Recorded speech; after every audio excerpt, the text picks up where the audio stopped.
বিছানায় যে বসে আছে সে আমার অফিসের বস, যে কিনা আমাকে দুই চোখে সহ্য করতে পারে না। তাহলে ভাবছেন আমার সাথে বিয়ে কেন হলো তার? এ অনেক কাহিনী। তবে সহজ ভাষায় বলা যায় যে ম্যাডাম আমার সাথে ফেঁসে গেছে, সে ভালোই হয়েছে।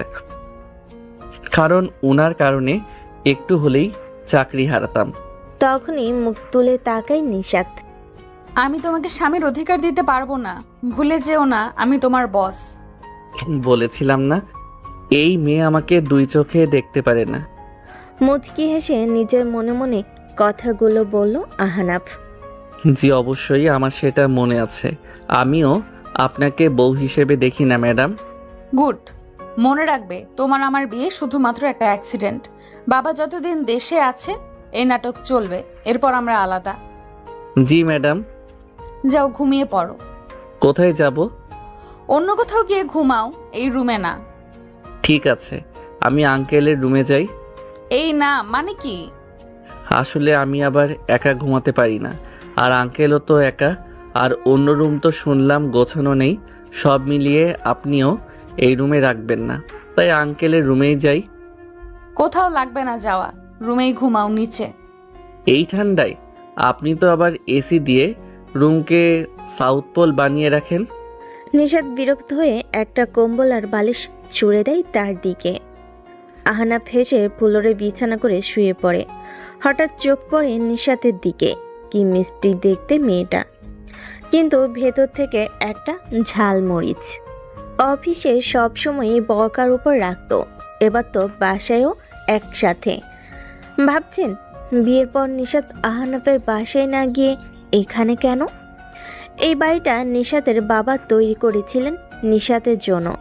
তার ইচ্ছে বিয়ের পর নিশাত আর তার স্বামী এখানে থাকবে। আর এমনিতেও আহনাফের আপন বলতে চাচা ছাড়া কেউ নেই। ছোটবেলায় বাবা মা হারিয়েছে, এরপর চাচা তাকে বড় করেছেন। এসব ভাবতে ভাবতে কখন যে আহনাফ ঘুমিয়ে পড়ে নিজেও বুঝতে পারেনি। সকাল সকাল একটা মিষ্টি ডাকে আহনাফের ঘুম ভেঙে যায়। চোখ খুলতেই দেখে কালো শাড়ি পরে হাতে চা নিয়ে সামনে দাঁড়িয়ে আছে নিশাত। অসম্ভব সুন্দর লাগছে তাকে। কতক্ষণ অবাক হয়ে তাকিয়ে থাকে আহনাফ। উঠবেন না? উঠুন, আর ঘুমাতে হবে না, নিন চা। আহনাফ ভালোভাবে তাকিয়ে দেখে দরজার কাছে নিশাতের বাবা। আচ্ছা, তাহলে এই জন্য এই নাটক করছে। নিশাতের এই সুন্দর কথার ধরন দেখে নিশাতের বাবা হেসে সেখান থেকে চলে যায়। তিনি যেতেই আহনাফের সামনে থেকে চা নিয়ে বিছানায় বসে নিজের চায়ে চুমুক দেয়। নাস্তা বানানো আছে, খেয়ে অফিসে চলে আসবে, আমি যাচ্ছি। আজও অফিস? তো না, কিছু না। বলে নিশাত তৈরি হতে চলে যায়। আহনাফ উঠে ফ্রেশ হয়ে নাস্তার জন্য বেরিয়ে দেখে নিশাত চলে গেছে। নিশাত আজ ও অফিস গেল। আসলে আমি বলেছি আজ কিছু গুরুত্বপূর্ণ কাজ আছে। ছুটি তো পরেও নেওয়া যাবে, তাই না? নিশাতের বাবা মাথা নাড়ে। নাস্তা করে রেডি হয়ে আহনাফ অফিসের গেটে যেতে দারোয়ান তাকে থামায়। কি হলো? ম্যাডামের আদেশ, কেউ দেরি করলে 20 মিনিট গেটের বাইরে দাঁড়া করিয়ে রাখতে। আরে ম্যাডামকে বলো আমি এসেছি। এই আদেশ শুধু আপনার জন্যই, আমার কিছু করার নেই। বলে দারোয়ান ভেতরের দিকে চলে যায়। এই রোদের মধ্যে দাঁড়িয়ে থাকে আহনাফ। কি গরম পড়েছে। 30 মিনিট হতেই দারোয়ান গেট খুলে দেয়। আহনাফ দ্রুত ভেতরে গিয়ে নিজের ডেস্কে গিয়ে কাজ শুরু করে। রোদে থাকার ফলে ঘেমে অবস্থা নাজেহাল তার। হঠাৎ পাশ থেকে তার কলিগ হেনা বলে ওঠে, কি ব্যাপার আজ এত লেট আর ঘেমে কেন? ও কিছু না, আসলে বাইরে যা রোদ। ঠিক আছো? তখন নিশাত এসে, অফিসে গল্প করার জন্য আসোনি তোমরা, আর তুমি লেট করে এসেও এত গল্প কিসের? Sorry ma'am. কাজ শেষ করে আমার সাথে দেখা করুন মিস্টার আহনাফ। ঠিক আছে ম্যাম। নিশাত কেবিনে চলে যায়। আহনাফ যত দ্রুত পারে কাজ শেষ করে ছুটে যায় কেবিনে। কেবিনে গিয়ে দেখে নিশাত রাগে চোখে তাকিয়ে আছে। আহনাফ গিয়ে বসবে, কিন্তু তার আগেই আমি বসতে বলিনি, দাঁড়িয়ে থাকো। জি ম্যাম। আহনাফ ফাইলগুলো নিশাতের দিকে বাড়িয়ে দেয়। নিশাত ফাইল দেখতে থাকে আর আহনাফ দাঁড়িয়ে তা দেখতে থাকে। সব ঠিক আছে। ধন্যবাদ। যাও, আমি আরো ফাইল পাঠাচ্ছি, শেষ করো। আরও? কোনো সমস্যা? না না। যাও। আহনাফ মাথা নিচু করে বেরিয়ে যায়। সে যেতেই নিশাত মুচকি হাসে। সারাদিন অফিসের কাজ শেষ করে ছুটির পর গেটের সামনে যেতেই দেখে গাড়ি নিয়ে অপেক্ষা করছে নিশাত। এটা দেখে অবাক হয়ে যায় আহনাফ। গাড়ির দিকে এগিয়ে আসে সে। উঠে বসো। আমি চাই না আমরা দুজন আলাদাভাবে বাসায় যাই, আর বাবা সেটা নিয়ে কিছু ভাবুক। আচ্ছা। আহনাফ উঠে বসে গাড়িতে। বাসে এসে আহনাফ সোফায় হেলান দিয়ে বসে। নিশাত ফ্রেশ হয়ে এসে দেখে আহনাফ সোফায় ঘুমিয়ে আছে। সারাদিন যা চাপ গেছে তার উপর এটা দেখে কোথাও না কোথাও নিশাতের একটু খারাপ লাগে। এসিটা ছেড়ে দিয়ে একটা কাঁথা আহনাফের গায়ে দিয়ে রান্নাঘরে চলে যায় নিশাত। ঘুম থেকে উঠে দেখে রাত 8টা বাজে আর নিজের গায়ে কাঁথা দেখে একটু অবাক হয়ে যায় আহনাফ। উঠে ফ্রেশ হয়ে রান্নাঘরে গিয়ে দেখে নিশাত টেবিলের উপর মাথা ফেলে ঘুমিয়ে আছে, কিন্তু চুলার দিকে তাকিয়ে আহনাফ আটকে উঠে রান্না পুড়ে গেছে। আহনাফ দ্রুত ছুটে গিয়ে চুলা বন্ধ করে সব নামায়। নিশাতের বাবা বাইরে গেছেন, কিন্তু রান্না তো সব পুড়ে গেছে। খাবে কি তাহলে? নিশাতকে ডাকতেও ইচ্ছে করছে না। সারাদিন কাজের চাপ হয়তো বেশি গেছে তার উপর, তাই নিশাতকে না ডেকে নিজেই খাবার রান্না বসে। রান্নার হাত বেশ পাকা তার। পছন্দের কাজের মধ্যে রান্নাও আছে। রান্না বসিয়ে রুমে গিয়ে পুরো রুম গুছিয়ে নেয় সে। আহনাফ বেশ গোছানো ছেলে, আর অন্যদিকে নিশাত শুধু নিজের জন্যই যত্নশীল। নিশাত ঘুম থেকে উঠে পুরো বাড়ি অন্ধকার। ঘুটঘুটে অন্ধকারে কিছুই দেখা যাচ্ছে না, কিন্তু আলো নেই কেন? আর আহনাফ কোথায়? ফোন হাতে নিয়ে এদিক ওদিক দেখতে থাকে নিশাত। দোতলার জানালায় গিয়ে তার গায়ে কাটা দেয়। বাড়ির ঠিক বাইরে কিছু বড় গাছ, যা দেখেই কারোর ভয়ে শরীর ঠান্ডা হয়ে যাবে। ভয়ে গলা শুকিয়ে যায় নিশাতের। দ্রুত সিঁড়িতে নামতেই ধাক্কা লাগে কারোর সাথে, আর এর ফলে চিৎকার দিয়ে ওঠে নিশাত। কিন্তু তখনই ফোনের আলোতে দেখতে পায় নিশাতের সামনে দাঁড়িয়ে আছে আহনাফ। আহনাফকে দেখে যেন নিশাতের দেহে প্রাণ ফিরে আসে, আর ভয়ে ভয়ে আহনাফকেই নিশাত জড়িয়ে ধরে। আহনাফ হতবাক হয়ে যায়। নিশাতকে কান্না করতে আগে দেখেনি সে। নিশাত মেয়েটা সাহসী বলে জেনে এসেছে সে। তখনই আলো ফিরে আসে। আমি আসবো? বাবার কণ্ঠ শুনে নিশাতের হুঁশ ফিরে আসে। দ্রুত আহনাফকে ছেড়ে দূরে গিয়ে দাঁড়ায়। এরপর সেখান থেকে রুমে চলে যায়। নিশাতের বাবা হেসে সেখান থেকে চলে যায়, আর আহনাফ সেখানেই দাঁড়িয়ে থাকে। রাতে নিশাতের বাবা আর আহনাফ খাবার টেবিলে এসে বসে। নিশাত ফ্রেশ হয়ে গিয়ে দেখে রান্নাঘরে সব গোছানোই আছে। নিশাত ভাবে ঘুমানোর পর আহনাফ তার রান্না নামিয়ে গুছিয়ে রেখেছে, তাই সে সেগুলো ভেবেই টেবিলে এনে রাখে। আজ আমি তোমার জন্য স্পেশাল রান্না করেছি বাবা। বাহ, কি সেটা? তোমার পছন্দের চিলি চিকেন। কথাটা শুনে আহনাফ মাথা নাড়ে, কারণ সে তো চিলি চিকেন রান্না করেনি। কিন্তু আহনাফের ইশারা না বুঝে ঢাকনা খুলে দিতে নিশাত তার বাবা অবাক। কোথায় চিলি চিকেন? এটা তো অন্য একটা রান্না। নিশাত অবাক হয়ে তাকিয়ে থাকে। আচ্ছা মা, রান্না তুই নিজে করছিস তো? বলি তিনি আহনাফের দিকে তাকায়। আহনাফ নিশাতের দিকে তাকিয়ে আছে। নিশাতও ভুরু কুচকিয়ে তাকিয়ে আছে। আহনাফ বুঝতে পারছে আর রাতে তার খবর আছে। খাবারের সময় নিশাত বারবার আর চোখে তাকাচ্ছিল আহনাফের দিকে। এতেই গলা শুকিয়ে যাচ্ছিল আহনাফের। কোনোভাবে খাবার শেষ করে রুমে গিয়ে বসে আহনাফ। নিশাত সব গুছিয়ে রুমে গিয়ে দেখে আহনাফ আকাশের দিকে তাকিয়ে আছে। এই যে আমার রান্নাটা কোথায়? আমার রান্না কেন নেই? আসলে ম্যাম, আপনি যখন ঘুমাচ্ছিলেন তখন আপনার রান্না অক্কা পেয়েছে। মানে পুড়ে গেছে সব। কি বলছো? জি। নিশাত কিছুক্ষণ চুপ থেকে কিছু না বলে টেবিলে বসে অফিসের কাগজ ধরে আহনাফ বারান্দায় গিয়ে আকাশের দিকে তাকিয়ে থাকে। কাজ করতে করতে হঠাৎ আহনাফের দিকে তাকায় নিশাত। তাকে এভাবে আকাশের দিকে তাকিয়ে থাকতে দেখে বলে ওঠে, আকাশে কি এমন দেখছো? চাঁদ, আজকে চাঁদটার আলো যেন অন্য দিনের চেয়ে বেশি, বেশ সুন্দর লাগছে।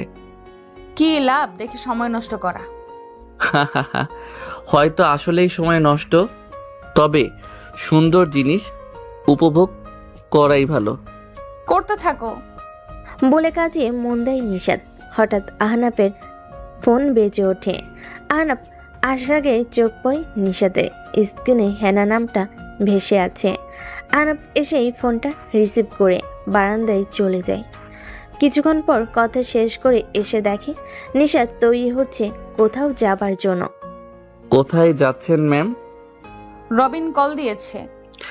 এত রাতে কোনো ছেলের সাথে বের হওয়া ঠিক দেখায় না। তোমার সাহস কি করে হয় আমার উপর কথা বলার? আমি কি করব না করব তোমাকে জিজ্ঞেস করতে হবে? Sorry ma'am. ভবিষ্যতে এই সাহস আর দেখাবে না। বলেই রাগে গজগজ করতে করতে বেরিয়ে যায় নিশাত। আহনাফ চুপ করে দাঁড়িয়ে থাকে। জানালা দিয়ে দেখে নিচের গাড়িতে অপেক্ষা করছে রবিন, আর নিশাত গিয়ে গাড়িতে উঠে চলে যায়। জানালার পাশেই একটা চেয়ার নিয়ে বসে থাকে আহনাফ। রাত 1টা। নিশাত বাসায় ফিরেই দেখে রুমের লাইট জ্বালানো। রুমে গিয়ে দেখে জানালার পাশে আহনাফ চেয়ারে ঘুমিয়ে আছে। একরকম বিরক্ত হয়ে টেবিল থেকে পানি নিয়ে আহনাফের গায়ে ছুঁড়ে দেয়। আহনাফ লাফিয়ে ঘুম ভেঙে উঠে দাঁড়ায়। সামনে তাকিয়ে দেখে নিশাত। নিজের জায়গায় ঘুমাও। বলে গজগজ করতে করতে চেঞ্জ করতে যায় নিশাত। আহনাফ বুঝতেই পারল না তার ভুল কি। তাও কিছু না বলে ফ্লোরে বালিশ নিয়ে ঘুমিয়ে পড়ে। পরদিন সকালে ঘুম ভেঙে যায় নিশাতের ডাকে। সেই সকালের নাটক। এরপর আবার অফিস। প্রতিদিন 20 থেকে 30 মিনিট বাইরে থাকতে হয় আহনাফের। আর রোজ রাতেই আড্ডায় বেরিয়ে যায় রবিনের সাথে নিশাত। এভাবেই কেটে যায় 1 মাস। কিন্তু এই মাসটাই রবিন ধীরে ধীরে আরও ক্লোজ হতে থাকে নিশাতের, যা আহনাফের ভালো লাগে না। আবার সাহস করে নিশাতকেও বলতেও পারছে না। ইতিমধ্যে নিশাতের বাবা গ্রামের বাড়িতে গিয়েছেন কিছু কাজে, তাই সকালের ভালো ব্যবহারটাও তেমন পায় না আহনাফ। কিন্তু একদিন রাতে আকাশ মেঘলা, যে কোনো সময় ঝড় শুরু হতে পারে। আহনাফ বারান্দায় দাঁড়িয়ে। নিশাত আজও বাইরে যাবার জন্য তৈরি হচ্ছে। আজ না গেলে হয় না? কেন? বাইরে যা আবহাওয়া, যে কোনো সময় ঝড় নামতে পারে। সমস্যা নেই। বলে নিশাত বেরিয়ে যায়। আহনাফের ব্যাপারটা ভালো লাগে না। কেন যেন আজ মনটা অশান্ত হয়ে আছে। বাইরের পরিবেশটাও যেন তার মনের মতোই আপাতত স্তব্ধ, কিন্তু যে কোনো বড় ঝড় আসবে। রাতে 8টার মাঝে হঠাৎ সবাই খেয়াল করে টিপ টিপ করে বৃষ্টি পড়ছে। তাই এক এক করে সবাই বিদায় নেয়। শেষে শুধু নিশাত, রবিন আর আরেকজন থেকে যায়। হঠাৎ ঝুম বৃষ্টি নেমে যায়। ভিজতে ভিজতে 3জন ছুটতে থাকে। একজন তো তার বাসায় চলে যায়, আর রবিন আর নিশাত ভিজতে ভিজতে গাড়িতে গিয়ে বসে। নিশাত ব্যাগ থেকে রুমাল বের করে চুল আর মাথা মুছতে মুছতে বাইরের দিকে তাকিয়ে থাকে। কিন্তু রবিনের চোখ নিশাতের দেহের উপর। ভেজা নিশাতকে যেন আরও বেশি মোহনীয় লাগছে। নিজের উপর নিয়ন্ত্রণ হারিয়ে এগিয়ে যায় নিশাতের ঠোঁটের দিকে। নিশাত আচমকা ব্যাপারটা লক্ষ্য করে ধাক্কা দিয়ে তাকে দূরে সরিয়ে গালের চর বসিয়ে দেয়। তোমার মাথা ঠিক আছে? এই কি করছিস এসব? কিন্তু রবিন তখন এসব শোনার পাত্র নয়। ঝাঁপিয়ে পড়ে নিশাতের উপর। নিশাত কোনোভাবে তাকে ধাক্কা দিয়ে গাড়ি থেকে বেরিয়ে ছুটতে থাকে। আজ সে বুঝতে পারছে কেন আহনাফ বারবার না করত। সুযোগ পেলে কেউ ছাড়বে? কান্না করতে করতে ছুটতে থাকে নিশাত। পেছনে রবিনও আসছে ভেবে ভয়ে তার গলা শুকিয়ে যায়। একদিকে রাত 2টা বেজে গেছে, এখনো নিশাতের খোঁজ নেই। তাই চিন্তায় আহনাফের ভালো লাগছে না। হঠাৎ ফোন বেজে উঠতেই ছুটিকে ফোন হাতে নিয়ে দেখে নিশাতের কল। ফোন রিসিভ করতেই শুনতে পায় ওপার থেকে নিশাতের ভারী কান্নার শব্দ। নিশাত কিছু বলতে পারছে না, শুধু কান্না করছে। ম্যাম, আপনি কান্না করছেন কেন? ঠিক আছেন? আমি আসছি। কোথায় আছেন? আসছি আমি। কিছু বুঝতে না পেরে যেভাবে আছে সেভাবেই বেরিয়ে পড়ে আহনাব, কিন্তু ছুটে বাড়ির গেটের সামনে আসতে দেখে গেটের সামনে চাউনি নিচে হেলান দিয়ে মাথা গুটিয়ে কাঁদছে নিশাত। আহনাব তার সামনে বসতে নিশাত মুখ তুলে তাকায়। আমাকে ক্ষমা করে দাও, আমি আর রাতে বাইরে যাব না। কান্না জড়িত কথাগুলো ঠিক যেন আহনাবের বুকে লাগে, কিন্তু কি হয়েছে তার, আর কেনই বা নিশাত এসব বলছে। রুমে ফিরে নিশাত কিছু না বলে শাওরে চলে যায়। আহনাব কিছু বুঝতে না পেয়ে চুপচাপ অপেক্ষা করে। কিছুক্ষণ পর বেরিয়ে আসে নিশাত। আহনাবের দিকে তাকিয়ে দেখে আহনাব যেন কিছু জানার জন্য আগ্রহ নিয়ে বসে আছে। রাতে খেয়েছো? নিশাতের কথাটা শুনে আহনাব অবাক হয়ে তাকিয়ে থাকে। এই প্রথম নিশাত তার খোঁজ নিল খেয়েছে কিনা। আহনাবের মুখে একটা হাসি ফুটে ওঠে। না, এখনো খাইনি। আচ্ছা টেবিলে বসো, আমি খাবার নিয়ে আসছি। আহনাব মাথা নেড়ে উঠে গিয়ে টেবিলে বসে। নিশাত খাবার এনে বেড়ে দেয়। আহনাব যেন কোনো স্বপ্ন দেখছে, অবাক চোখে তাকিয়ে থাকে নিশাতের দিকে। এই স্বপ্ন কখনো শেষ না হলেই যেন সে খুশি। কাল একটা অনুষ্ঠানে যেতে হবে, যাবে? কোথায়? আমার একটা কাছের আপুর কোম্পানির ব্রাঞ্চ ওপেনিং। আমি গিয়ে করব? ফিরতে রাত হবে আমার, তুমি না গেলে একাই ফিরতে হবে। না না, আমি যাব। নিশাত মাথা নেড়ে খাবার শেষ করে উঠে যায়। আহনাব খুশিতে নেচে ওঠে। পরের দিন বিকেল, আহনাব ঘুমিয়েছিল। হঠাৎ কেউ তার গায়ে ধাক্কা দেয়। ধাক্কা খেয়ে উঠে লাফিয়ে দেখে সামনে নিশাত একটা কালো শাড়ি পরে আছে, খোলা চুল। আহনাব হা করে তাকিয়ে থাকে। মেয়েটা পরীর থেকে কম না। হা করে তাকিয়ে না থেকে উঠে ফ্রেশ হয়ে রেডি হয়ে নাও, এই স্যুটটা পরো। আহনাব তাকিয়ে দেখে একটা কালো স্যুট রাখা পাশে। আহনাব তুরত গিয়ে ফ্রেশ হয়ে তৈরি হয়ে নেয়।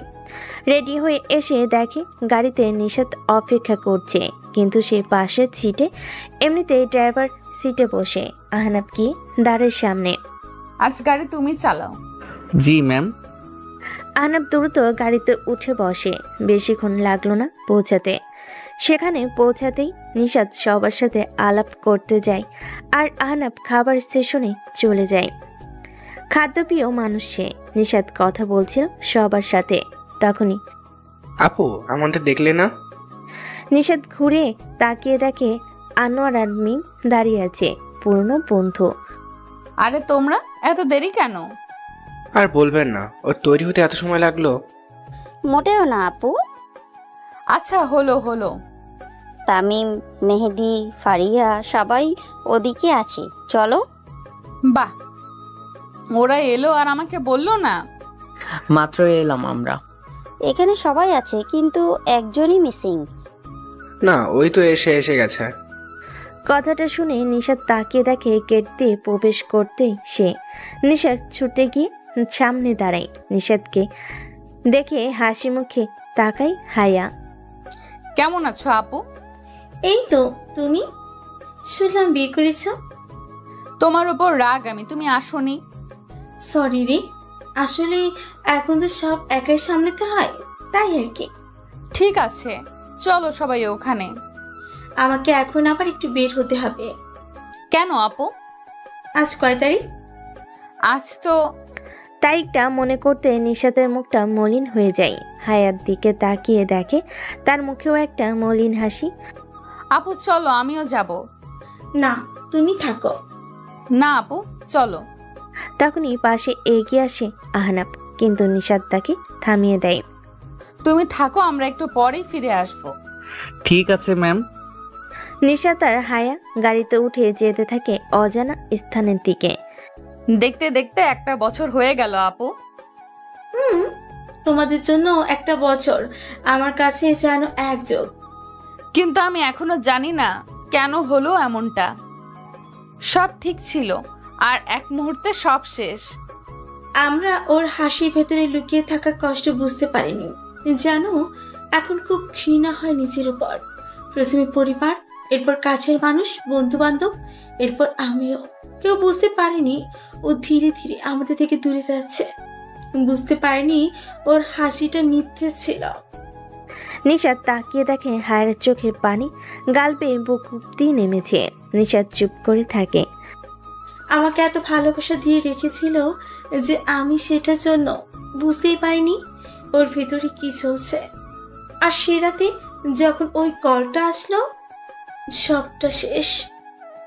বলতেই গাড়ি থামায় নিশাত। হায়া মাথার কাপড় দিয়ে গাড়ি থেকে নামে। রাস্তার পাশে কাঁচা রাস্তা ধরে একটু এগিয়ে যেতেই একটা বড় গাছ, আর তার নিচেই একটা কবর। আজও আকাশে ঝড়ো ভাব, বিদ্যুৎ চমকাচ্ছে বারবার। নিশাত দূর থেকে তাকিয়ে দেখে কবরটা জিয়ারত শেষ করে ডুকরে কেঁদে ওঠে হায়া। নিশাত চেয়েও পারছে না থামাতে। কিছুক্ষণ পর হায়া উঠে দাঁড়ায়, ঘুরে হাতটা ধরে। নিশাত গাড়ি দরজা খুলে আর হায়া এসে গাড়িতে বসে। নিশাত গাড়ি চালু দিতেই একটা বাজ পড়ে, আর সেই আলোতেই কবরে কাব্য নামটা স্পষ্ট দেখা যাচ্ছে। নিশাত আর হায়া গাড়ি নিয়ে ফিরে আসে ভ্যানুতে।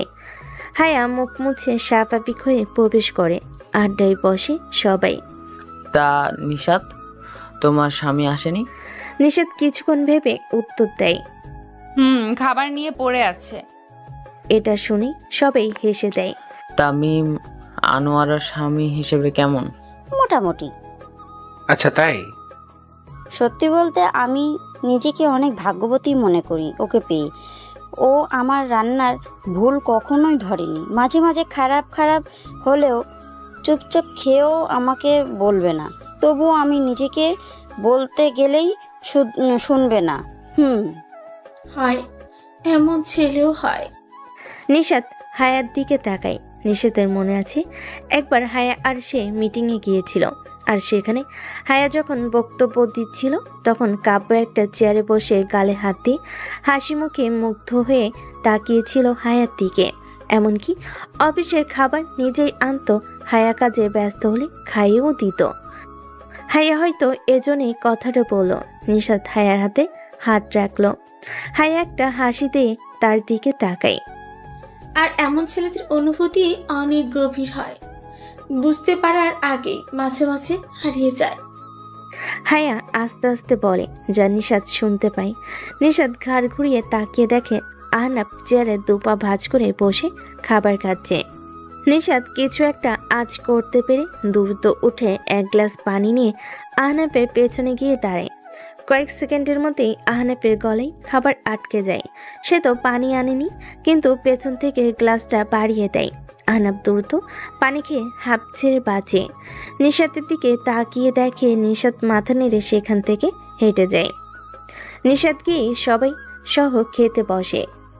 তোমার হাজবেন্ডকে ডাকবে না? ও আগে খেয়ে নিয়েছে, এখন ডাকলেও খেতে পারবে না। কিন্তু তখনই পেছনে আহনাফ হাজির, বলে, আমি কখন বসবো খেতে? কথাটা শুনে সবাই হাঁ করে তাকিয়ে থাকে। বিশেষ করে নিশাত বড় বড় চোখ করে তাকিয়ে থাকে। আপনি আরো খাবেন? হ্যাঁ, তখন নাস্তা করলাম। আরে নিশাত, সমস্যা কি? বসো ভাই। 1 মিনিট। নিশাত ব্যাগ থেকে একটা ইনো বের করে পানিতে গুলে আহনাফকে দেয়। এটা আগে শেষ করে নাও, তারপর কিছুক্ষণ রেস্ট, তারপর খাবে। প্রয়োজনে আমি অপেক্ষা করব। আরে আমাদের এসব লাগবে না, চিন্তা করবেন না। অনুষ্ঠান থেকে ফেরার 1 ঘন্টা পর বিছানায় পেট ব্যথায় কাটতে থাকে আহনাফ। সামনে নিশাত চোখ গরম করে তাকিয়ে আছে। আহনাফের এবার কি হবে? আহনাফ ভয়ে ভয়ে নিশাতের দিকে তাকায়। নিশাত কিছুক্ষণ চোখ গরম করে তাকিয়ে মাথা নেড়ে উঠে রুম থেকে বেরিয়ে যায়। আহনাফ চুপ করে শুয়ে থাকে। তখনই আবার নিশাত কিছু মেডিসিন নিয়ে এসে আহনাফের সামনে বসে। একে করে 2টো ট্যাবলেট আহনাফের হাতে ধরিয়ে দেয়, পানির গ্লাস সহ। এগুলো সহ খেয়ে নাও। জি। নিশাত উঠে চেঞ্জ করতে চলে যায়। পরের দিন নিশাত একাই অফিসে চলে যায়। আহনাফকে বলে যায় যেন বিছানা থেকেও না ওঠে। সকাল থেকে একা থাকতে থাকতে আহনাফ বিরক্ত হয়ে যায়। দুপুর হয়ে আসতেই ভাবলো একটু হেঁটে আসবে, কিন্তু বিছানা থেকে বাইরে পা রাখতে কারোর একটা ছায়া দরজায় পড়ে। আহনাফ তাকিয়ে দেখে নিশাত অফিস থেকে ফিরে রুমের দরজায় দাঁড়িয়ে আছে। আমি তোমাকে না করেছিলাম উঠতে। Sorry ma'am. আমি রান্না করে নিচ্ছি, তোমার কিছু চাই? না না, ঠিক আছি আমি। ঠিক আছে। নিশাত রান্না করতে চলে যায়। হঠাৎ নিশাতের পরিবর্তন দেখে আহনাফ অবাক আবার খুশিও। দুপুরে রান্না শেষ করে খাবার সোজা রুমেই নিয়ে আসে নিশাত। বেশ ভালো খাবার, ঝাল ছাড়া।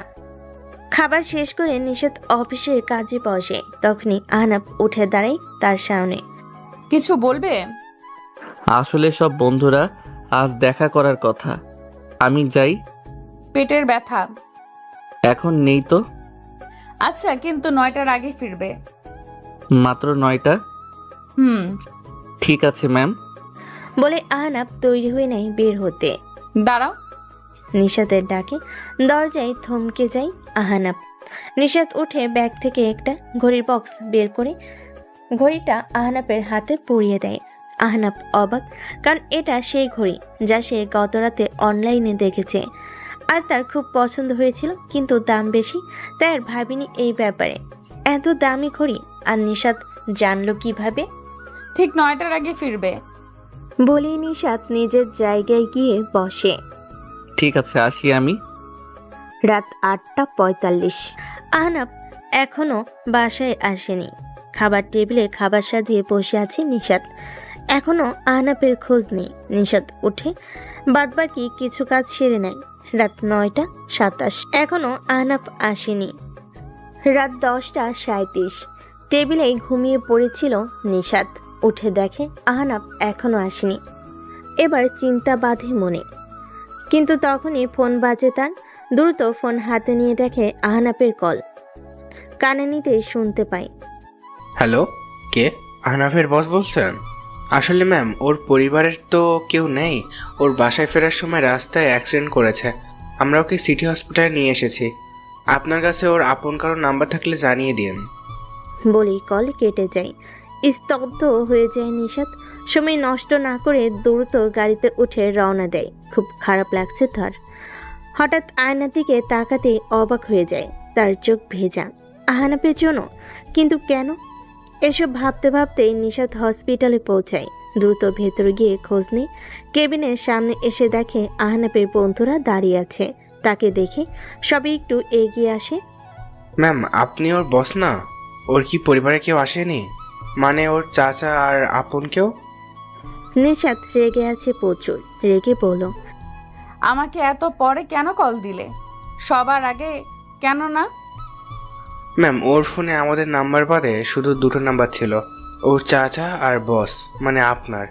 মানে এই ব্যাপারে অফিসের বস কি করবে তাই আমরা ও ঠিক আছে। জি ম্যাম, ও একটুর জন্য বেঁচে গেছে। ও প্রায় ট্র্যাকের সামনে চলে গিয়েছিল, কিন্তু কেউ একজন ওকে অন্যদিক থেকে টান দেয়। এরপর আমরা গিয়ে দেখি ওর মাথা ফেটে অজ্ঞান হয়ে পড়ে আছে। এরপর আমরা এখানে নিয়ে এলাম। এখনও অজ্ঞান। ডাক্তার বলল কিছুক্ষণের মধ্যে জ্ঞান ফিরবে। নিশাত কেবিনের দরজা খুলে ভিতর গিয়ে আহনাফের পাশে বসে। চোখ মুছে নিজেকে সামলে নেয়। বাইরে থেকে তাদের থেকে আহনাফের ফোনটা নিয়ে এসেছে সে। ফোনে আসলেই তার নাম্বার বস দিয়ে সেভ করা। নিশাত একবার আহনাফের দিকে তাকিয়ে নাম্বারটা বস থেকে বউ নাম লিখে সেভ করে দেয়। কিছুক্ষণের মধ্যেই আহনাফের জ্ঞান ফিরে আসে। আহনাফ তাকিয়ে দেখে সব বন্ধুরা তাকে ঘিরে ধরে আছে। এখন ভালো লাগছে? হ্যাঁ। আপনারা চাইলে ওনাকে বাসায় নিয়ে যেতে পারেন। ওনার গুরুতর কিছু হয়নি, শুধু খেয়াল রাখবেন মাথায় যেন চাপ না লাগে। ঠিক আছে ডাক্তার। কিছুক্ষণ বিশ্রাম নিয়ে আহনাফ ওঠে। ফোন হাতে নিয়ে দেখে রাত 3টা বেজে গেছে। এই সময় ডাক্তার। কিছু ভাবার আগেই তাকিয়ে দেখে কেবিনের সামনে ডাক্তারের সাথে কথা বলছে নিশাত। বুকের ভেতর ধক করে ওঠে তার। কথা শেষ করে কেবিনে আসে নিশাত। নিশাত আহনাফের দিকে একবারও তাকায়নি, বরং তার বন্ধুদের বলে যেন তারা সহ আহনাফকে গাড়িতে নিয়ে আসে। বাইরেই গাড়ি বলে নিশাত বেরিয়ে গাড়িতে এসে বসে। আহনাফ এসে সামনে বসে। তার সাথে 3 বন্ধু পিছনে ছিটে নিশাত গাড়ি চালাতে শুরু করে। বাহ আহনাফ, তোর বস খুব ভালো। আহনাফ তাকিয়ে দেখে নিশাত যেন প্রচন্ড রেগে আছে। হ্যাঁ বস আমি। ও খুব ভালো কাজ করে, তাই বস হয়ে ওর কেয়ার করি। বস তো তাই। আহনাফ বুঝতেই পারল না কেন সে একটা কথাই এতবার বস উচ্চারণ করলো। একে একে সবাইকে নামিয়ে দিয়ে বাসায় ফিরে আসে নিশাত আর আহনাব। বাসায় ফিরে রুমে গিয়ে একটা বালিশ নিয়ে অন্য রুমে চলে যায় নিশাত। আহনাব কিছুই বুঝতে পারল না। পরের দিন সকালে উঠে দেখে নিশাত আগে বেরিয়ে গেছে অফিসের জন্য। আহনাব দ্রুত এই অবস্থাতেও তৈরি হয়ে অফিসের জন্য বেরিয়ে যায়। অফিসে যাবার সময় কাল রাতের কথা মনে ভেসে ওঠে। ট্রাক তার দিকে ছুটে আসছিল, তখন একটা হাত তাকে টান দিয়ে সরিয়ে নেয়। তার মুখ সে দেখেনি, শুধু চোখ জোরে দেখেছে। মুখটা কালো কাপড় দিয়ে ঢাকা, আর কানে এসেছিল অনেকটা পাখির পাখা ঝাপটানোর শব্দ। কে ছিল সে? অফিসে পৌঁছে দেখে সবাই কেমন চুপ হয়ে আছে, আর নিশাতের কেবিন থেকে একরকম ঝগড়ার শব্দ আসছে। আহনাব গিয়ে দেখে রবিন এসেছে। সেই রাত নিয়ে কথা কাটাকাটি করছে নিশাতের সাথে। নিশাত তাকে বারবার বেরিয়ে যেতে বলছে, কিন্তু রবিন মাঝে মাঝে এমন কথা বলছে যে সে হুমকি দিচ্ছে। আহনাব ভেতরে যেতেই রবিন তার দিকে এগিয়ে এসে কলার ধরে ধাক্কা দিয়ে কেবিনে বাইরে ফেলে দেয়। সামান্য কর্মচারী হয়ে আমাদের কথা শোনানোর সাহস কি করে হয়? বলে রবিন দরজা লাগিয়ে দেয়। আহনাব উঠে চেয়ারে বসে মাথা নিচু করে। কয়েক সেকেন্ডের মধ্যেই গেট খুলে রবিনকে ধাক্কা দিয়ে বের করে দেয় নিশাত। রবিন উঠে রেখে নিশাতের দিকে যেতেই কেউ তাকে পেছন থেকে টেনে ধরে। রবিন পেছনে তাকায়। আহনাব তার ঘাট টেনে ধরে আছে। রবিন কিছু বলতে যাবি, তার আগেই এক ঘাসকা টানে সোজা ফ্লোরে ফেলে দেয় আহনাব তাকে। নিশাত অবাক হয়ে তাকিয়ে দেখে আহনাবের মুখ গম্ভীর হয়ে আছে, চোখ কেমন একটা স্তব্ধ হয়ে আছে, রাগের ভাব স্পষ্ট। তোর এত বড় সাহস! কথা শেষ করার আগেই এক সেকেন্ডের মধ্যে আহনাব ঝুঁকে বসে একদম রবিনের চোখের খুব কাছে। এরপর থেকে ওর কাছে যাবার চেষ্টা করলেও আমার থেকে খারাপ কেউ হবে না। বের হ। রবিনের বুকে ভয় জমে যায়। কোনোভাবে উঠে সে একবার নিশাতের দিকে তাকিয়ে বেরিয়ে যায়। নিশাত আহনাবের দিকে যেতে আহনাব ঘুরে তাকায়। সরি ম্যাম, আমার এটা করা উচিত হয়নি। নিশাত কিছুক্ষণ চুপ করে এরপর মুচকি হেসে সেখান থেকে চলে যায়। আহনাব আর বাকিরা অবাক। আহনাব নিজের চেয়ারে বসতেই সবই এগিয়ে আসে। তোমার রাগী রূপ এমন, তা তো জানা ছিল না। আমিও জানি না কি হলো হঠাৎ। তখন কেবিন থেকে নিশাত ডাক দেয়। আহনাব দ্রুত কেবিনে গিয়ে দেখে নিশাত তার জন্য অপেক্ষা করছে। আহনাব গিয়ে সামনে দাঁড়ায়। আমরা দুপুরেই বাসায় ফিরবো, কাজের চাপ নেই, এখানে বসে থাকো। কিছু কাজ এগিয়ে রাখি। চুপচাপ করে বসো। ধমক খেয়ে চুপ করে বসে থাকে আহনাব। দুপুরে নিশাত কাজ শেষ করে সব গোছাচ্ছিল। আহনাব বের হতে দেখে সবাই কি নিয়ে যেন আলোচনা করছে। আহনাব এগিয়ে যেতেই হ্যানা উঠে দাঁড়ায়। কাল তোমার প্ল্যান কি? কিসের প্ল্যান? ওমা, জানো না? কাল তো ম্যামের জন্মদিন। কাল? হ্যাঁ, জানো না? তখনই নিশাত বেরিয়ে আসে। তোমার হলো? চলো। আহনা আপনার সাথে যাবে। হ্যাঁ। ওকে কি কোনো বিশেষ কাজে নিচ্ছেন ম্যাম? না মানে ওকে দেখতে মনে হচ্ছে অসুস্থ। সেটা আমি দেখবো, তোমরা না। এসো তুমি। আহনাব মাথা নেড়ে নিশাতের পিছনে হাঁটতে থাকে। গাড়িতে সরি, আমি না জেনেই। রবিন স্যারকে? তুমি অফিসে বসের সম্মান বাঁচাতেই তো এমন করলে, তাই না? হ্যাঁ। আচ্ছা, হ্যাঁ ঠিক আছে, বসো। ওকে। বুঝতে পারলাম না ম্যাম। আহনাফ। নিশাতের মুখে নিজের নামটা শুনে পুরো শরীরে কেমন যেন একটা প্রবাহ বয়ে গেল। জি জি ম্যাম। আমার নাম কি? নিশাত ম্যাম। নিশাত ম্যাম। বলতে বলতেই বাসায় ফিরে আসে নিশাত আহনাব। বাসায় ফিরে দুপুরে খাবারের পর আহনাব চুপচাপ বারান্দায় গিয়ে বসে আছে। হঠাৎ রুমে তাকিয়ে দেখে নিশাত ঘুমিয়ে আছে, ক্লান্ত তাই হয়তো। হঠাৎ একটা জিনিস মাথায় এলো, কাল তো ম্যামের জন্মদিন, কিছু উপহার আনা লাগবে। নিশাতকে বলে সে বের হতে দেবে না, তাই আহনাব চুপি চুপি বেরিয়ে যায়। দারোয়ানকে বলে যায় ম্যামকে বলতে সে বন্ধুর বাসায় যাচ্ছে। রিক্সা করে শপিং মলে গিয়ে শাড়ির দোকানে গিয়ে এক একে কিছু শাড়ি দেখতে থাকে। 2টা শাড়ি পছন্দ হয়, কিন্তু দুটোর টাকা তো সে আনেনি। কোনটা নিবে ভাবতে থাকে। এদিকে ঘুম থেকে উঠে আহনাবকে না পেয়ে নিশাত একটু চিন্তায় পড়ে।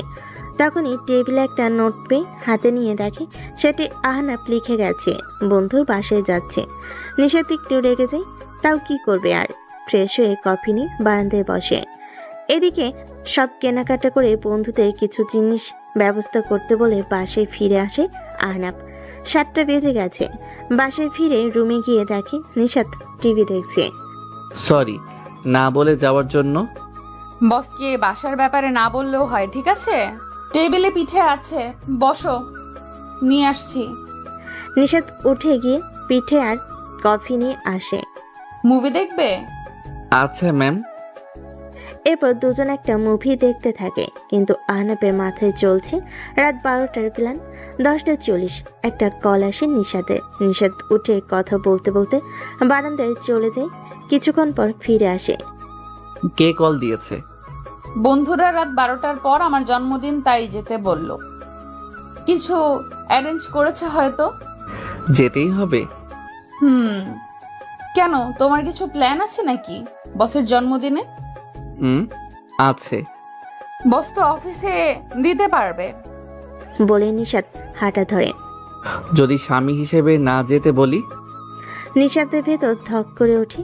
আলতোভাবে তাকাই আহনাফের দিকে। বলে দেখো। ম্যাম? ম্যাম? না মানে নিশাত, আজ আমারও কিছু প্ল্যান আছে, থেকে যান। নিশাতের বুক থেকে যেন একটা পাথর সরে যায়। ফোনটা তুলে কাউকে কল দেয়। হ্যালো, সরি আমি আসতে পারবো না, আমার স্বামী আজ আমাকে সারপ্রাইজ দেবে।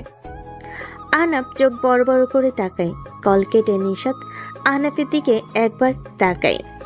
এবার দেখি কি প্ল্যান তোমার, তোমার বস বউয়ের জন্য। আহনাফের মুখে হাসি ফুটে ওঠে। কি প্ল্যান করেছে আহনাফ নিশাতের জন্মদিনের জন্য? রাত 11টা 30 বাজতে চলো। নিশাত বসে আছে একভাবে আহনাফের সামনে। আহনাফ বারবার ঘড়ির দিকে তাকাচ্ছে। 11টা 45 বেজে যায়। আহনাফ উঠে দাঁড়ায়, হেঁটে বাইরে কোথাও চলে যায়। নিশাত বুঝতে পারছে না কোথায় গেল আহনাফ। কিছুক্ষণ পর আহনাফ হাতে একটা বক্স নিয়ে ফিরে আসে। এসে নিশাতের সামনে দাঁড়ায়। এতে কি? খুলে দেখুন। নিশাত বক্সটা খুলতে দেখে নীল আর মেরুনের মধ্যে একটা সুন্দর শাড়ি। নিশাত মুগ্ধ হয়ে তাকিয়ে থাকে শাড়ির দিকে। 12টার আগেই দিলে যে। না, এটা সারপ্রাইজ না, এটা পরে আসুন, জলদি যান, সময় হয়ে এলো। কিসের সময়? আহা, যান না। নিশাত মাথা নেড়ে চেঞ্জ করতে চলে যায়। 11টা 57।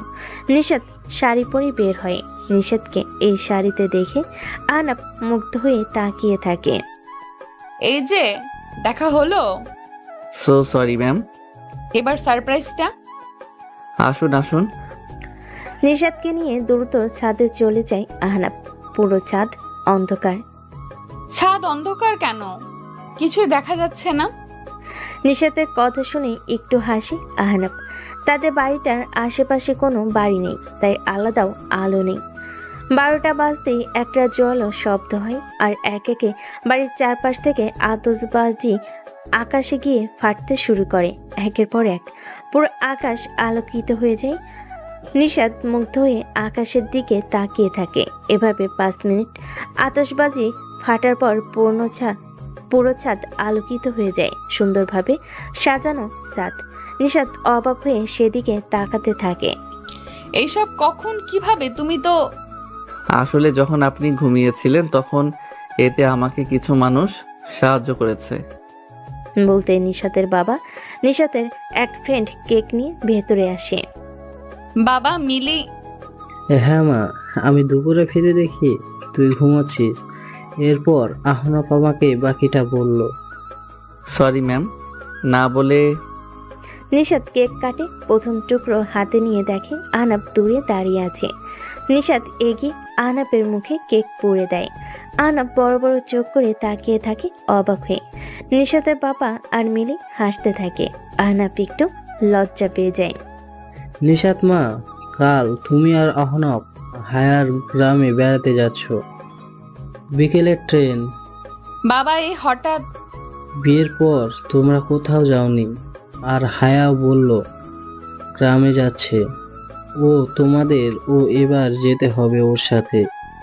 কই, আপু তো আমাকে কিছু বলেনি। আজই বললো আমাকে। তোমার ফোন নাকি অফ? ও হ্যাঁ, সন্ধ্যায় অফ হয়েছিল। তাহলে কাল তৈরি হয়ে যাবে। বাবা অফিস থেকে সোজা যাবে। অফিস কেন? বাবা কিছু ফাইলে সাইন করতে হবে।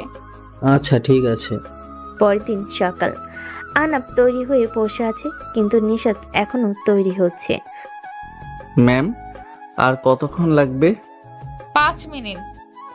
তুমি চাবি নিয়ে গাড়ি বের করে নাও, আমার টেবিলের চাবি। আহনাব মাথা নেড়ে চাবি বের করে বের হবে তখনই। সোফায় দেখো স্যুট রাখা নীলচে, ওটা পরে নাও। আমি তো পড়তে পারবো না, তাই না? ঠিক আছে ম্যাম। স্যুটটা হাতে নিয়ে গাড়ি চড়াই আহনাব। আয়নার সামনে দাঁড়াই আহনাব। দারুণ লাগছে তাকে। চাবি নিয়ে বেরিয়ে যায়। গাড়ি নিয়ে গেটের সামনে দাঁড়াই আহনাব। তখনই গেট খুলে বেরিয়ে আসে নিশাত। আহনাবের শাড়িটা পরে, খোলা চুল। রাতে যত সুন্দর লাগছিল তার থেকেও এখন অনেক গুণ বেশি সুন্দর লাগছে তাকে, একদম পরি। নিশাত এসে সামনে তার পাশে বসে। চালাও। জি ম্যাম। আহনাব কোনোভাবে চোখ সরিয়ে গাড়িটা নিয়ে বেরিয়ে পড়ে। অফিসের নিচে সবে অপেক্ষা করছে নিশাতের জন্য ফুল নিয়ে। গাড়ি আসতেই সবে এগিয়ে আসে। আহনাব আগে বেরিয়ে দরজা খুলে দেয়। নিশাত বেরিয়ে আসে। সবাই অবাক, এই প্রথম নিশাত এভাবে অফিসে এসেছে। তাদের মধ্যে রবিনও এসেছে। সবার আগে সে এগিয়ে যায়। Happy birthday Nishat. এখনো রেগে আছো? আর তুমি এই সামান্য কর্মচারীর সাথে মিলিয়ে শাড়ি কেন পরলে? আর এই শাড়ি তো বেশ কম দামি। উজ্জ্বল মুখটা হঠাৎ রাগে লাল হয়ে যায় নিশাতের। তবে রাগ চেপে একটা লম্বা নিঃশ্বাস ছেড়ে পাশে দাঁড়ানো আহনাবের হাত আলতোভাবে ধরে। বিয়ের পর এই প্রথম আমার স্বামী আমাকে কিছু উপহার দিয়েছে, সেটা যেমনই হোক আমার জন্য সবচেয়ে মূল্যবান। কথাটা সবাই শুনে অবাক। আর আহনাব যেন সে যেন একটা ঘোরের মধ্যে আছে। তখনই হাতে একটা টান দিয়ে কাছে টেনে নেয় নিশাত। চলো। এরপর সবাই জন্মদিনের শুভেচ্ছা জানাতে থাকে। এরপর সবাই অফিসের ভেতর যায় আর রবিন সেখান থেকে ফিরে যায়। আজ হেনার কেন যেন মন খারাপ, একদম চুপচাপ হয়ে আছে। দুপুরের মধ্যে সব কাজ শেষ করতে নিশাতের কেবিনে কেউ টোকা দেয়। নিশাত তাকিয়ে দেখে হায়া দাঁড়িয়ে আছে। আপু এসো এসো। শুভ জন্মদিন নিশাত বলে একটা উপহারের বক্স এগিয়ে দেয়। ধন্যবাদ আপু। তোমরা তৈরি? হ্যাঁ আপু। চলো তাহলে। ঠিক আছে আপু। নিশাত, হায়া আর আহনাব অফিস থেকে বেরিয়ে যায় আর রওনা দেয়। ট্রেন স্টেশনে এসে নামে তারা। আচ্ছা ম্যাম, আমরা তো গাড়িতেও যেতে পারতাম। মাঝে মাঝে ভিন্ন কিছুর অভিজ্ঞতা নিতে হয়, বুঝলে? জি আপু। নিশাত মুচকি হাসে। ট্রেনে উঠে বসে তিনজন। ট্রেন স্টেশন থেকে বেরিয়ে ছুটতে থাকে আপন গতিতে। টুকটাক গল্প করতে করতে তারা 9টায় পৌঁছে যায় সেই গ্রামের স্টেশনে। আগে নিশাত নেমে দাঁড়ায় স্টেশনে। তাকে দূর থেকে দেখেই কয়েকটা বখাটে এগিয়ে আসে। কি ম্যাডাম, এখানে কি এগিয়ে দিই? ধীরে ধীরে নিশাতের খুব কাছে চলে আসতে থাকে, কিন্তু হঠাৎ ছেলেগুলোর চোখে ভয় বড় বড় হয়ে যায় আর এক পা দুপা করে পিছিয়ে যেতে থাকে। নিশাত ঘুরে তাকিয়ে দেখে হায়ার ট্রেন থেকে নামছে আর তাকে দেখে ওরা পিছিয়ে যাচ্ছে। কিন্তু কেন? আপু তুমি ওদের চেনো? ওরা মিরাজ। বকেটে ছেলেগুলোর একজন এগিয়ে আসে। তোমার হাত ঠিক আছে এখন? হায়ের কথা শুনে নিশাত তাকিয়ে দেখে মিরাজের বাঁ হাতে কবজি কাটা, যেন খুব বাজেভাবে ভেঙে গিয়েছিল। না আপু, বা হাতে কোনো কাজ করতে পারি না। আচ্ছা এখন যাও এখান থেকে, ওরা মেহমান। বলতে ছেলেগুলো সেখান থেকে চলে যায়। তখনই সব ব্যাগ নিয়ে ট্রেন থেকে নামে আহনাব। আপু ওরা তোমার কথা শুনছে কেন? কয়েক বছর আগে তোমার মতো আমাকেও এভাবে বিরক্ত করছিল ওরা। এরপর? তোমার ভাইয়া আমার ঠিক পেছনেই ছিল। আর কি? বুঝতে পেরেছি। কি হয়েছে এখানে? কিছু না। স্টেশন থেকে বেরিয়ে আসতেই দেখে হায়ের জন্য গ্রামের কয়েকজন গাড়ি নিয়ে অপেক্ষা করছে। গাড়িতে উঠে বেরিয়ে যায় স্টেশন থেকে।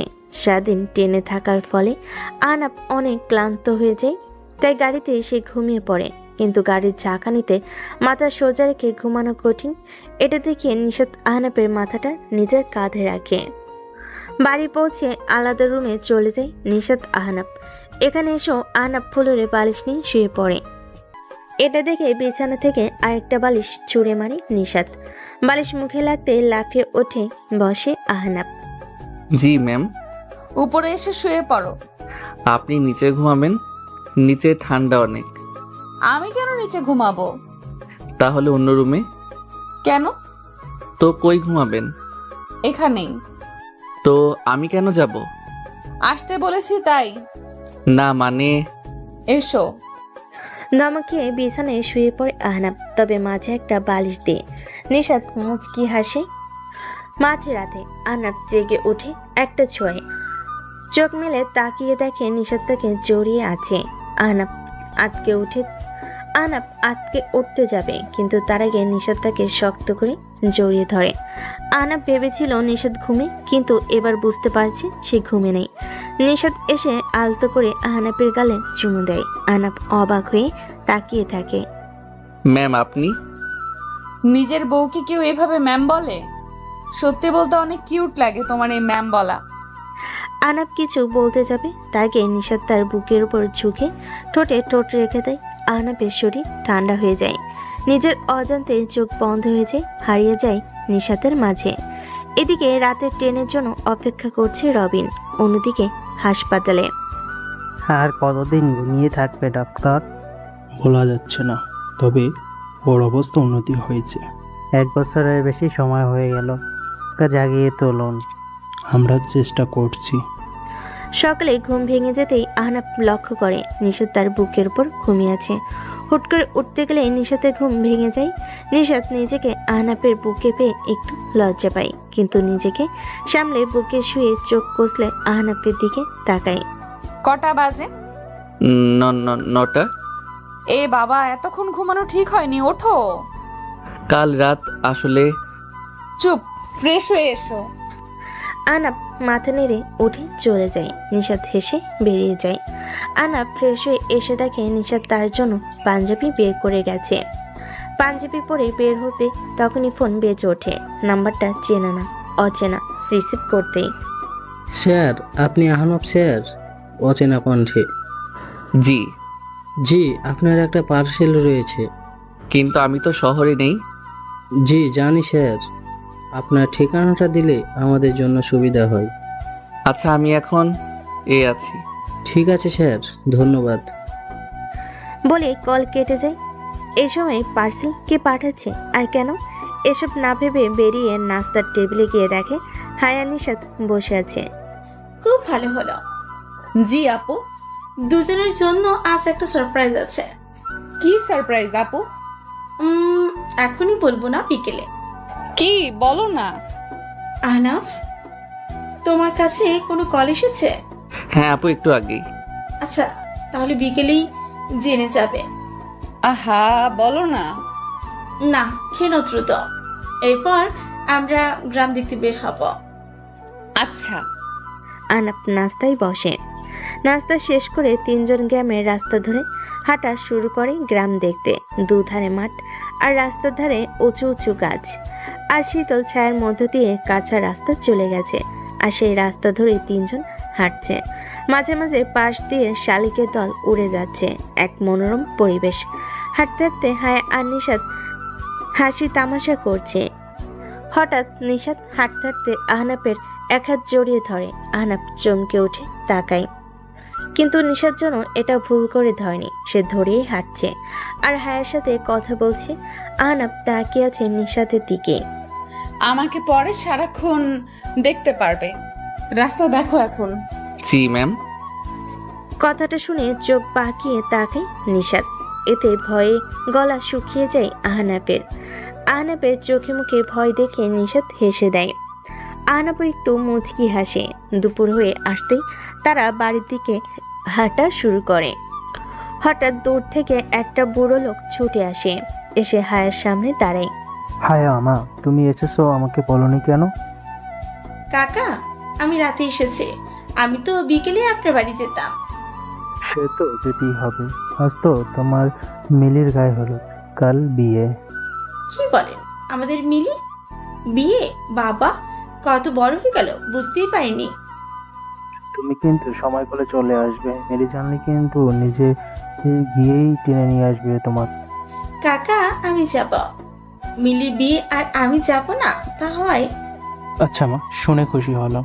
এখন চাই, অনেক কাজ তো মা, মেয়ের বাবা তো। বলেই লোকটা ধান ক্ষেতের আইল ধরে একটা বাড়ির দিকে চলে যায়। আজ গায়ে হলুদে যেতে হবে। গ্রামের বিয়েটাও দেখে নেবে তোমরা। আপু, বেশ ভালো হলো। আমি কখনো গ্রামের বিয়ে দেখিনি, আজ দেখব।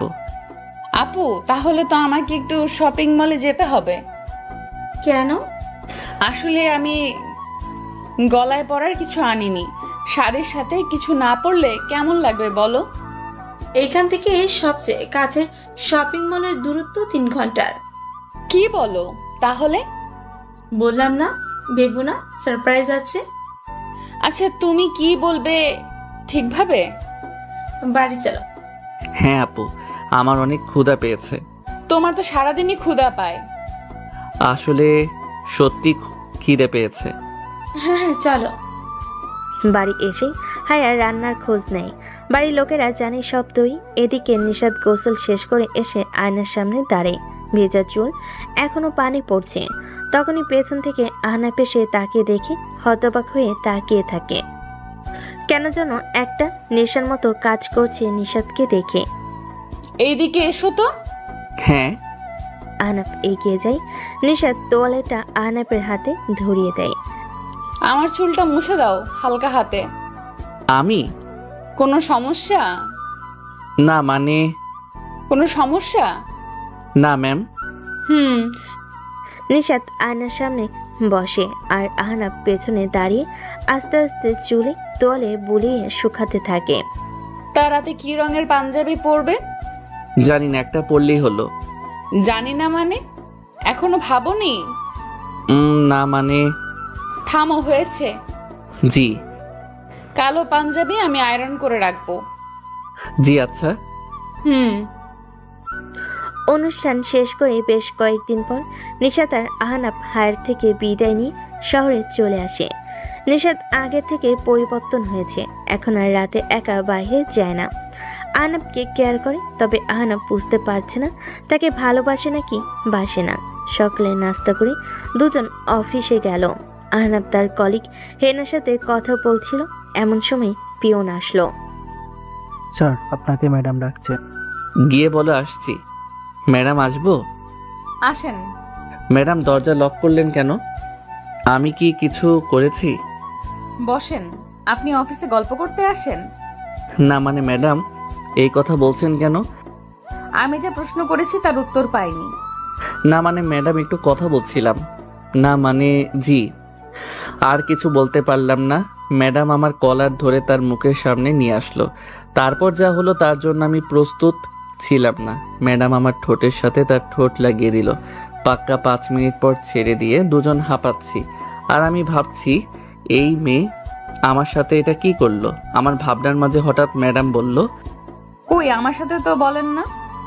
তুই এরপর থেকে যদি ওই মেয়ের সাথে কথা বলিস তাহলে তোর একদিন কি আমার একদিন। আমি কোনো কথা বললাম না। তারপর ম্যাডাম আবারও বলল, এখন আমার সামনে বসে থাক। আমি বলে দিচ্ছি কাল থেকে আপনার সিট আমার পাশে করে দিতে। আমি তো অবাক, এই মেয়ে বলে কি? আমি স্বপ্ন দেখছি না তো? আমার ভাবনার মাঝে আবারও বলল, এত অবাকের কিছু নাই। আর হ্যাঁ, কথা বলার জন্য আমি আছি। Okay madam. ম্যাডাম কাজ করছে আর আমি তাকে দেখছি। আজ অনেক সুন্দর লাগছে ম্যাডামকে। আমি এক ধ্যানে তাকিয়ে আছি। এর ভিতর লাঞ্চের সময় হয়ে গেছে, তাই ম্যাডাম আমাকে ডাকলো। আমাকে দেখার জন্য সারা রাত পড়ে আছে। আসো, লাঞ্চ করে আসি। আপনি একটু আগে যে জিনিস খাওয়াইলেন তাতে আর খিদে থাকে? কিছু বললে? না, আমি কিছু বলিনি। আচ্ছা তাহলে চলো। আমি আর ম্যাডাম অফিসের পাশে একটা রেস্টুরেন্টে আসলাম। খাবার অর্ডার দিল। খাবার খেয়ে অফিসে চলে আসলাম। আজকে এভাবেই দিনটা কেটে গেল। অফিস শেষ করে দুজনে বাসায় ফিরলাম। আমি ফ্রেশ হয়ে বসে মোবাইলে ফেসবুকে ঢুকলাম, হঠাৎ ম্যাডাম রুমে এসে বলল, তোমার মোবাইলটা দাও তো। কেন? আমি দিতে বলেছি। আমি ম্যাডামকে ফোনটা দিলাম। ম্যাডাম ফোন নিয়ে বলল, তোমার ফেসবুক ইনস্টাগ্রাম পাসওয়ার্ডটা দাও তো। কেন? আমি পাসওয়ার্ড দিব কেন? তোরা তো মেয়েদের সাথে কি, আমি তোর বউ, তুই একমাত্র আমার। অন্য কারোর সাথে কথা বললে তোর একদিন, আমার যা লাগে। দে পাসওয়ার্ড দে। এইভাবে কেউ মারে? ভালোভাবে বললেই দিয়ে দিতাম। গুন্ডি কোথাকার। কিছু বললে? না, এই নেন। তারপর আমার ফেসবুক ডিটেকটিভ করে নতুন একটা অ্যাকাউন্ট করে দিল। আমি তার হাতের থাপ্পড় খেয়ে আবুলের মতো বসে আছি আর ভাবছি এই মেয়ে আসলে চাইটা কি। হঠাৎ ম্যাডাম রুমে এসে বলল, চলো খাবে। না, আমার খিদে নেই। আমি বলছি খাবে মানে খাবে। সব আমার কথা মতো হবে নাকি? হ্যাঁ, সব আমার কথা মতো হবে। এই কথা বলে ম্যাডাম আমার কলার ধরে ঠোঁটে ঠোঁট মিলিয়ে দিল। কিছুক্ষণ পর ছেড়ে দিয়ে দিল। আমি তার দিকে তাকাতেই দেখলাম লজ্জায় হয়ে গেছে সব। সেই করে আবার সেই লজ্জা পায়। তারপর বলল, আমি তোর বউ, তুই আমার কথা শুনবি না কার কথা শুনবি? আচ্ছা ম্যাডাম। আমি তো ম্যাডামই। নেক্সট টাইম যদি ম্যাডাম বলো তাহলে খবর আছে। তাহলে কি বলবো? আমি তোর বউ, তাই নিশাত বলে ডাকবি। আচ্ছা। চলো খেতে চলো। আমার খিদে নেই। আহালে, আমার বাবুটা রাগ করেছে। রাগ করো না, আমি তোমার 5টা না 10টা না একটা মাত্র বউ।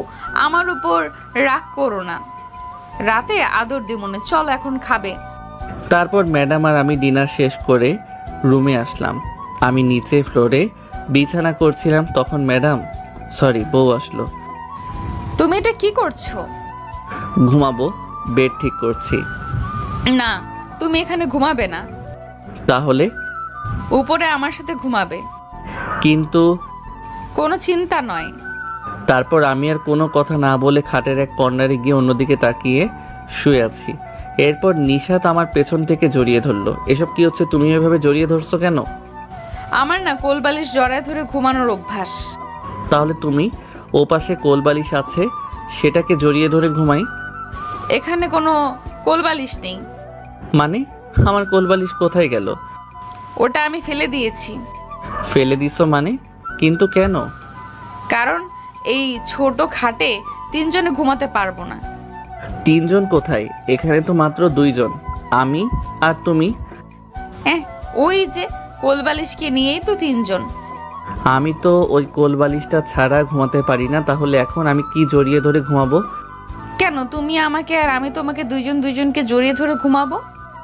না, আমি তোমাকে কিছুতেই জড়িয়ে ধরে ঘুমাবো না।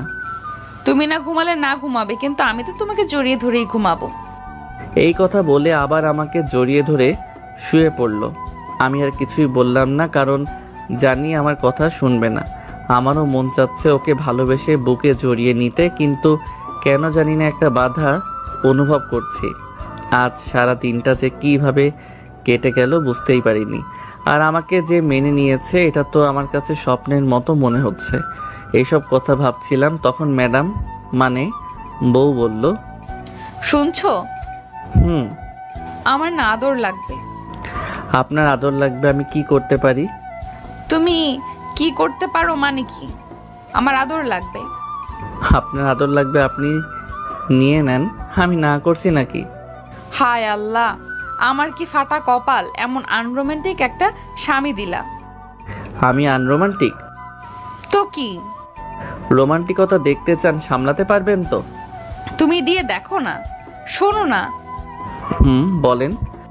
আমার তোমার মতো একটা ছেলে বাবু লাগবে। আমার তো আপনার মতো একটা মেয়ে বাবু চাই। সে দেখা যাবে, আগে আল্লাহ যেটা দিবে ওইটাই। আগে তো বাবু আসার কাজ শুরু করবে, নাকি এমনি এমনি প্লে স্টোর থেকে আসবে? আর কি, আমি সম্মতি পেয়ে ম্যাডামকে কাছে টেনে নিলাম। তারপর একে অপরের মাঝে মিশে গেলাম। আমি ম্যাডামের নাভিতে একটা চুমু খেলাম। তারপর নিচে নামতে লাগলাম, আর ম্যাডাম আমার সারা শরীরে কিস করছে আর এক হাত দিয়ে মাথায় হাত বুলিয়ে দিচ্ছে। এরপর আমরা চলে গেলাম অন্য জগতে। সকালে ঘুম ভাঙলো নিশাতের চুলের পানিতে। চোখ খুলে দেখলাম নিশাত মাত্র শাওয়ার নিয়ে বের হয়েছে। আমি বললাম, তুমি একা শাওয়ার নিলে? তাহলে কি করব? দুজনে একসাথে নিতাম। আহা, শখ কত! অফিসে যেতে হবে, তাড়াতাড়ি ওঠো। এতদিন পর বউকে কাছে পেলাম, আর বউ কিনা আনরোমান্টিক। হায় আল্লাহ। রাতে দেখা যাবে কত দূর পারো। এখন রেডি হয়ে নাও, অফিস যাব। নিশাত ওর ফোনে আমার আইডি লগ ইন করে সোজা আগে মেসেঞ্জারে ঢুকলো। এই মেয়েদের শুধু একটাই কাজ, একটু কারোর সাথে কথাও বলতে দেবে না। আল্লাহ জানে যে এখন কি হতে চলেছে। আগে দু একটা মেয়ের সাথে এমনি কথা বলতাম, যদি এটা মাইন্ড করে তাহলে আমি শেষ। ও ফোনের দিকে একবার তাকাচ্ছে আর আমার দিকে একবার তাকাচ্ছে। ভাব ভালো না, ও দেখুক। ততক্ষণে বারান্দায় থেকে ঘুরে আসি, না হলে এখানে থাকলে আমি শেষ। তাই টুক করে বারান্দায় চলে আসলাম। নীলা একদিকে ফোনের মেসেজগুলো দেখে রেগে আগুন। শালার হারামি একটা, আমি থাকতেও অন্য মেয়ের সাথে কথা বলা। দাঁড়া, দেখাচ্ছি তোর মজা। আরে কই গেল হারামিটা? গেল কোথায়? নিশ্চয়ই কেটে পড়েছে। দাঁড়া, যাবি কোথায়? তোকে এমন পেটাবো না যে কথা বলা ভুলে যাবি। আবার কখ থেকে শেখাবো। তবে গেল কোথায়? বারান্দায় গেছে মনে হয়। এই যে এখানে বসলাম, আজকে আয়, তোকে কুচি কুচি করে কেটে আলুর সাথে ভাজি করে রুটি দিয়ে খাবো। কিছুক্ষণ পরে আমি আস্তে আস্তে রুমে ঢুকলো। দেখলাম নিশাত বসে আছে খাটে, হাতে অসহায় ফোনটাকে ধরে আছে। আমিও যখন খুব অসহায়, কি ঘটতে চলেছে আমার সাথে কে জানে। মাথা নিচু করে একটু একটু করে নীলার দিকে এগিয়ে গেলাম। নিশাত আমাকে দেখেই দাঁড়িয়ে গেল। নিশাতের চোখ লাল হয়ে গেছে। ও রেগে গেলে এমনটা হয়। আমার ফোনটা খাটে ছুঁড়ে ফেলে দিল, তারপর আমার সামনে আসলো আর ঠাস ঠাস। দেখেন তো আপনারা, গালটা কোনো দিকে বাঁকা হয়ে গেল নাকি? মনে হয় হয়নি, ঠিকই আছে। মেয়েদের হাতে এত পাওয়ার আগে জানলে রুমেই আসতাম না, আর মাইরও খেতাম না। দুই গালে দুই হাত রেখে দাঁড়িয়ে আছি, না জানি আবার দেয় নাকি, তাই আর রিস্ক নিলাম না। হাত সরাচ্ছি না। নীলার আগে সুরেই বলল, এসব কি? কোন সব? এই যে এতগুলো মেয়ের সাথে কিসের কথা? ও তো অনেক আগে বলেছিলাম, সেই কবে, আমার ভালো করেই মনে নেই। কথা বলতে বলেছি? তুমি তো জিজ্ঞাসা করেছো। করেছি। তাই তোমার কি? আইডি ডিঅ্যাক্টিভেট করো এক্ষুনি। এত স্বাদের আইডি নষ্ট করব? আর সেটা এক্ষুনি। আচ্ছা। নিশাতের রাগ চরমে, তাই যা করতে বলছে চুপচাপ করাই ভালো। ছোট বাচ্চার মতো কথা মতো কাজ করলাম। আইডি বাতিল। নিশাত আমার সামনে এসে হাত দিয়ে আমার হাত সরিয়ে নিল গাল থেকে। মনে হয় লাল হয়ে গেছে। হাত সরিয়ে আমার গালে হাত রেখে আলতো করে ছুঁয়ে দিচ্ছে। ওর চোখে পানি। বুঝতে পারছি না কি হলো আবার। এই তো এক্ষুনি রেগেছিল, এখন আবার চোখে পানি কেন?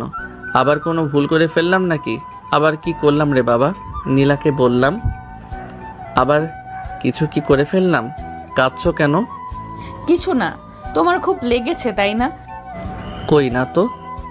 গালটা লাল হয়ে গেছে, সরি। আরে কিছুই হয়নি, তুমি কান্না থামাও। তুমি চাইলে আমাকে মারতে পারো। কি সব বলছো? খুব ব্যথা করছে? একদম না। তাহলে এমন ফুলে গেছে কেন? মিথ্যা বলছো কেন? জানি অনেক ব্যথা লাগছে, আমার মাথা কাজ করছিল না। আসলে তোমাকে আমি আর কাউকে পেতে দিতে চাই না, তুমি শুধুই আমার। আমি জানি সোনা, আর কখনো কারোর সাথে কথা বলবো না, প্রমিস। এইদিকে আসো, একটু বরফ লাগিয়ে দেই। না, ওসব লাগবে না, কিছু হয়নি তো। তবুও। আচ্ছা বরফ লাগবে না, তুমি শুধু আমাকে ওইটা একটু দিলেই হবে। কোনটা? ওই